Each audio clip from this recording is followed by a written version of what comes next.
saw today. Today, when we went to Addington Primary School in the morning, the South African kids were making their way walking to the beach because they've got nothing else to do since they don't go to school. We had to call them back because it's not safe for them to walk to the beach. Foreign nationals have their kids in school, in Addington School, in numbers. I'm talking 2 or 3, one parent with 3 children, one parent with 2 or 4 children. It's a sight that I think all these clever blacks, man, I wish they can come there and see for themselves exactly what we're talking about when we talk about how painful the situation this is. Guys, South African children are not getting an education. Ingane ayifundi njengamanje. Sizibona ekuseni zihamba ziya ebeach zithi ziyobhukuda.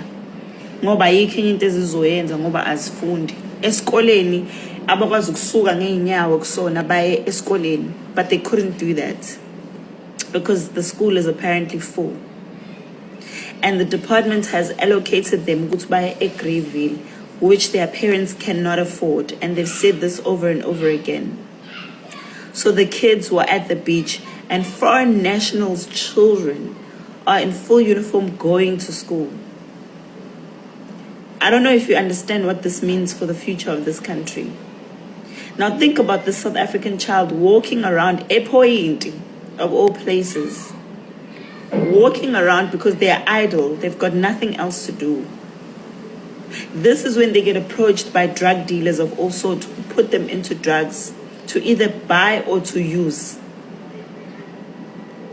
This is how a society gets destroyed, because you take away a right to education from a child and you give it to a foreign national who you have no allegiance to, and you have nothing that prompts you to give them a public school education.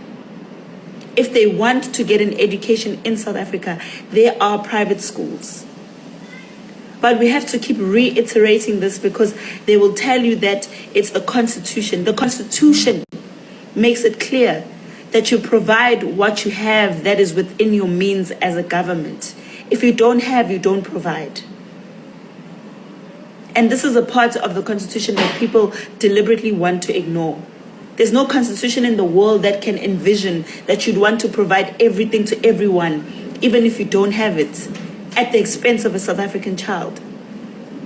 But we've got a government and politicians that are tone deaf, that would rather a South African child be exposed to drugs, ePhoyinti, than for you to take those children and put them in school. If you think Greyville is such an amazing option, why are you not taking children of foreign nationals to be the ones that spend money to go to school every day instead of walking to school like they always do? Guys, we've got a serious leadership problem in this country, and it is a crisis.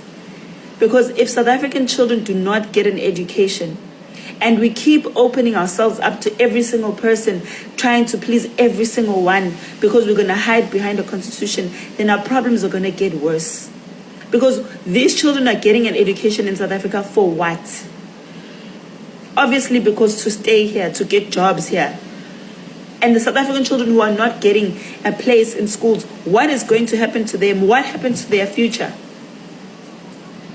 What happens to the future of a South African child who does not get an education? Then you're busy telling us about refugees and asylum seekers. Those same refugees and asylum seekers that no provision is made for. There's no money that comes for the United Nations that goes to them getting free access to our public schools.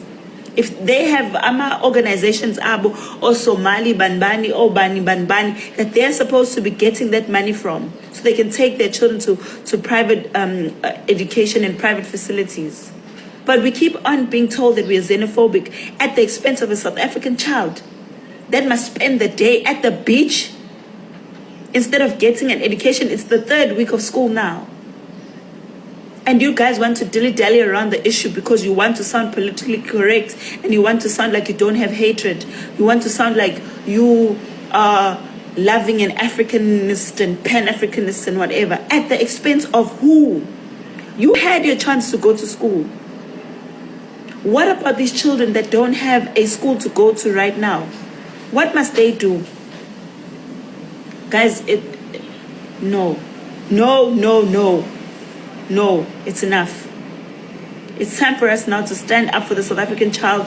And if I know a lot of you are wanting to make it seem like this thing is for people who are abnormal in the head, or there's a lot of educated people who come to those pickets because they understand the importance of education. So don't act like you are too educated, too clean to come and stand up for a South African child, because one day it might be your child.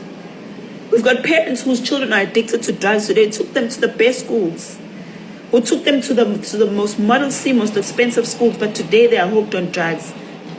And it all starts like this. It starts with the society that does not know how to prioritize its people, that does not know how to have laws that are enforced correctly. All the time we think about, human rights, at the expense of who? Those people that are busy putting drugs on the streets, do they think about the human rights of South Africans? Those people that are busy putting their children instead of our own, do they think of the human rights of our South African children? Nah. Guys, you need to take this seriously. Tomorrow we're back at Addington because we're going to fight until South African children get access to school. We can't have children going to the beach instead of going to get an education. No. This is not going to happen. You can call us whatever names you want to call us.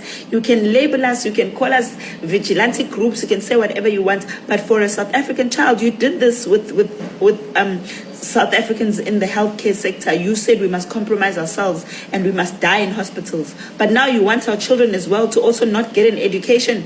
Guys, no. Call us whatever you like. Call us what you like.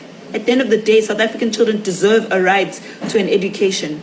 And we must be prioritized in our own country. It's not an option. It's not an option. We're not going to tell us about the Constitution. If you are not building schools, if you are the ones that all this time don't have access to education, take that money from the United Nations. They must build their own schools wherever they want to build schools from. They're getting money from the United Nations. That money doesn't come to us. Where do you think we're going to get the resources to educate our children? No. No.